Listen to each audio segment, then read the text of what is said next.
Kita tergabung dengan koresponden CNN Indonesia Ruli Kurniawan di Bali. Ruli, mungkin Anda bisa sedikit memberikan summary terkait pertemuan hari pertama. Tadi salah satu berita yang saya bacakan adalah pertemuan Menteri Luar Negeri Indonesia dengan Inggris yang membahas sejumlah hal menarik, terutama rencana investasi, kemudian energi terbarukan. Seperti apa ini rencana hari kedua juga selain Anda memberikan summary terkait dengan pertemuan kemarin? Silakan dengan laporan Anda.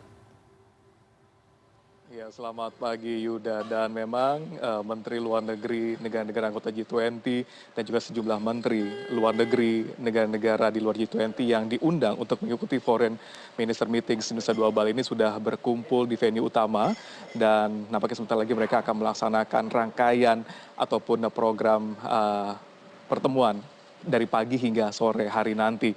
Dan terkait tadi laporan yang tadi Anda sampaikan terkait dengan kedatangan Menteri Luar Negeri Inggris Elizabeth Truss dan nampaknya pada pagi hari ini kami dapat informasi bahwa Elizabeth Truss baru saja meninggalkan Bali untuk langsung bertolak ke Inggris Raya karena dinamika politik yang terjadi di Inggris dengan mundurnya Boris Johnson sebagai Perdana Menteri.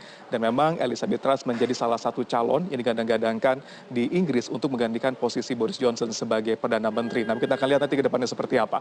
Nah, terkait dengan jumlah menteri atau menteri luar negeri yang sudah hadir pada Foreign Minister Meetings pada pagi hari ini dan sudah hadir nama-nama yang memang ditunggu oleh seluruh dunia seperti Lavrov Menteri Luar Negeri Rusia, juga ada Blinken Menteri Luar Negeri Amerika Serikat dan juga pastinya ada Menteri Luar Negeri dari Tiongkok Wang Yi, dan mereka datang menghadiri konferensi ataupun pertemuan ini dan nanti kita akan lihat sama-sama bagaimana hasilnya. Karena yang menarik di sini adalah sebelum pertemuan ini berlangsung sudah terdengar adanya sinyaleman-sinyaleman adanya penolakan dari negara-negara barat terutama negara-negara G20 atas kedatangan Lavrov Menteri Luar Negeri Rusia di event kali ini. Namun kita bersama-sama tadi sudah hadir nama-nama penting dari G20 dan juga pastinya Menteri Rusia sudah hadir di sini. Kita akan lihat bagaimana dinamika di dalam ruang pertemuan nanti. Dan ada beberapa isu yang akan diangkat pada pertemuan kali ini. Yang pertama adalah terkait dengan penguatan multilateralisasi dan juga terkait dengan mencari solusi ataupun langkah-langkah mengatasi kelangkaan pangan dan juga tingginya harga komoditas secara global.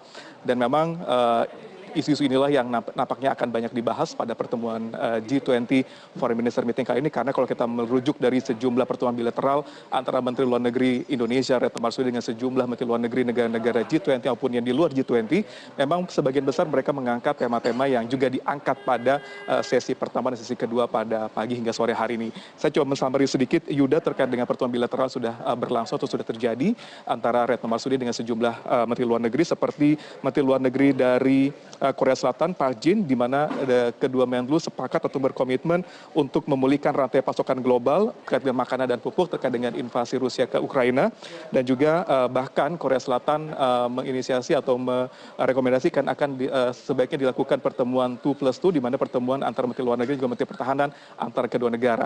Kemudian juga ada pertemuan bilateral dilakukan antara Retno Marsudi dengan Penny Wong, yaitu Menlu dari Australia.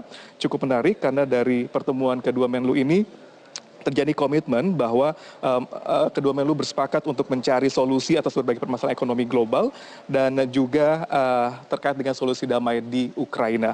Dan juga ada pertemuan antara Retno Marsudi dengan Menteri Luar Negeri Tiongkok yaitu Wang Yi, di mana dari kedua Menlu ini mereka sepakat untuk meningkatkan kerjasama ASEAN dan juga Republik Rakyat Tiongkok, dan juga diperlukan adanya solidaritas suara dari negara-negara berkembang untuk mengakhiri ataupun menghentikan perang di Ukraina, dan juga adanya integrasi dalam memulihkan pasokan pangan dan juga komoditas secara global.